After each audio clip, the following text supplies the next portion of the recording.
This is Shane Harper from Good Luck Charlie and God's Not Dead, and you're watching Dispatch Radio. All right, folks, we have Suzy Weibel. She's on with us to talk to us about a great organization, a great event. It's called Secret Keeper Girl, and they are on their crazy hair tour, as I understand it. Suzy, how are you? I'm doing great. How are you doing? Oh, I'm so blessed. Thank you so much for fitting us in your schedule. And tell everybody a little bit who may not be familiar with the origins, a little bit about where Secret Keeper Girl came from. Okay. Well, Secret Keeper Girl began a good 10 years ago. It started when the founder, Dana Gresh, had a 10-year-old daughter, Lexi, who happens to be on tour with us right now as a member of our worship team, which is kind of cool. That's pretty cool. Yeah. So, Dana was looking around and noticing that for Lexi's age group, there really was not much available to encourage moms.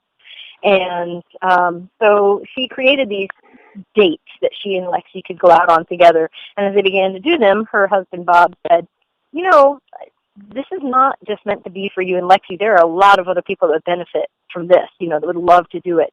And so he encouraged her to get those dates published. And so that's kind of our signature resource, is the 8 Great Dates series for moms and daughters.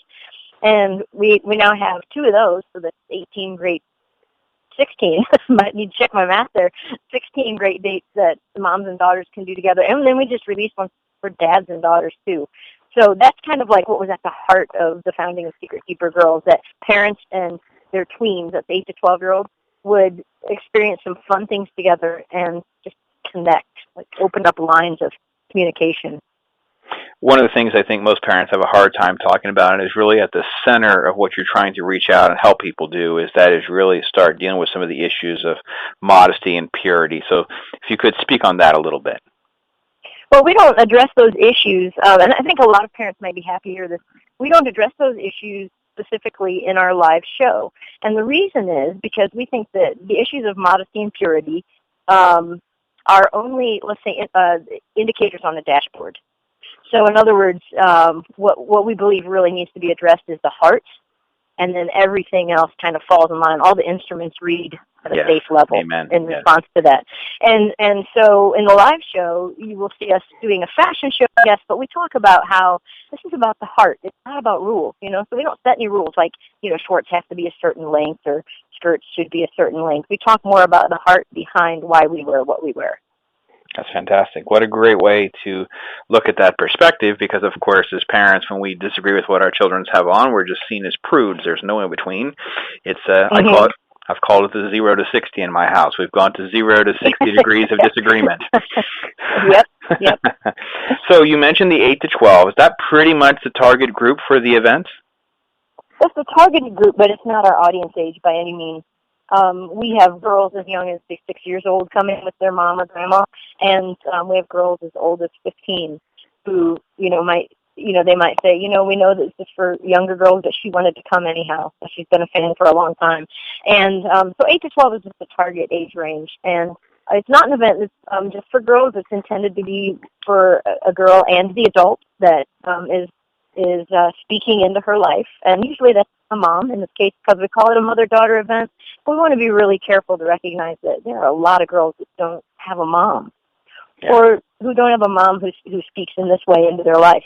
And so we've had dads bring their daughters, and we've had grandmas bring their granddaughters, and we've had small group leaders bring a group of girls. So we have all kinds of relationships that are represented, and all different age ranges represented in the audience every night as well. And I just always tell people, a 6-year-old is going to get something out of it that is so different than a 10-year-old.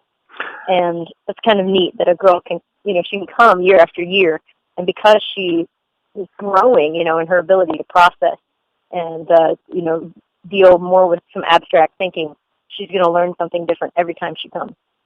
I know you guys are out on the West Coast right now, and I will link to the actual specific schedule to give folks intricate details, especially you guys on the West Coast, because there'll be shows coming up right away. But give people a general idea of what parts of the country you're going to be in next, and about how many more tour dates you have, and more specifically, how do they get information to possibly, to host an event per se, something down the road per se. Right. Well, we truly are. We do all the 48 continental states, and we try to do things regionally. So in the near future, what we have coming up are this run, which is West Coast, and that would include Oregon and Washington. And then there's a few dates in the middle of April. Kind of towards the middle of April, like 10, 11, 12. That will be in the Midwest, and that would be like Joplin, Missouri, Kansas City, those areas. In May, we will be hitting some of the Midwest states: Ohio, Indiana, Michigan, Illinois. And then I think May 30th and 31st, we have a couple in Pennsylvania. And we'll take a break for the summer, and we'll come back out at the end of August again. And I believe that our earliest dates in the fall are taking us down into Georgia, the Carolinas, Florida. So I would guess that most of September and October we will be in, at least initially, I think we're starting in those southern states. Fantastic. So, folks, there's something coming pretty close to you within the 12 months, and if not, you can email them and contact them. There's information there. I know I've been on their website there, and you can check out the tour schedule, get more specific information, dates and times and ticket information, that kind of thing. And you guys do a great job of doing this, but I want to direct people. You can give them the link to your Facebook page is loaded up with lots of photos, and people can get a really good, people can get the visuals with the event, right? Yes, the Facebook page is an excellent place to go and kind of get a feel, I would say, for what the event looks like. YouTube, if you just Google Secret Keeper Girl and click videos, there are a few YouTube videos that might come up as well, promotional. It'll give you a sight and sound feel for what you might be experiencing. That's great. That's fantastic. You guys also have some resources. You mentioned, fathers bringing daughters and that kind of thing. But you guys have a real exciting kind of an expansion of resources now. With having kind of I looked it up, and I'm so excited about this. I wish I had this when my boys were young. I'm sorry. Yeah. Right. 6 ways to keep the good in your boy. So tell everybody a little bit about that, 'cause that's fantastic. Well, Dana has a couple books that she's written, 6 ways to keep the little in your girl and 6 ways to keep the good in your boy. Just basically wanting to help parents of those really young tweens, your 6, 7, 8-year-old. They actually kind of their pre-tween years. It's just a resource for parents to, help them understand. A lot of parents, they're just saying, well, what should we do? Is there something I should be doing? Is there something I should be looking out for? How do I prepare for the future so that it doesn't just kind of take me by surprise when we get there? And that's kind of what those books are all about. They're encouragement tools, really. Well, I think that's what most parents need, right? I mean, most parents, we want to do right by our parent, we want to do right by our kids, but many times we don't know what to do. We're we're kind of like floundering along, and it's secretkeepergirl.com. There are so many resources. There's links to these books. There's an online store.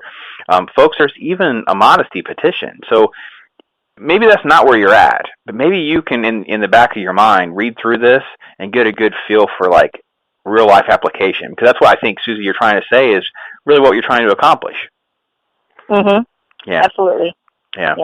Suzy Weibel, I appreciate your time fitting us in. I know it's a busy time for you this time of the year, running through shows and enjoying your time on the West Coast, which sounds like you may be doing. And our first show tonight is in Bakersfield, so we're excited about that. All right, Bakersfield it is. So we're going to rush to get this out to print, try to get this up on the website, and get these links out there, promote this stuff. It just sounds like such a wonderful organization, and really lifting these girls up to know and get that much closer to God's love for them and understand their identity and their purpose. I think it's just so powerful. So, Suzy, thank you again so much for your time, and we'll be in touch. Yeah, thank you. All right.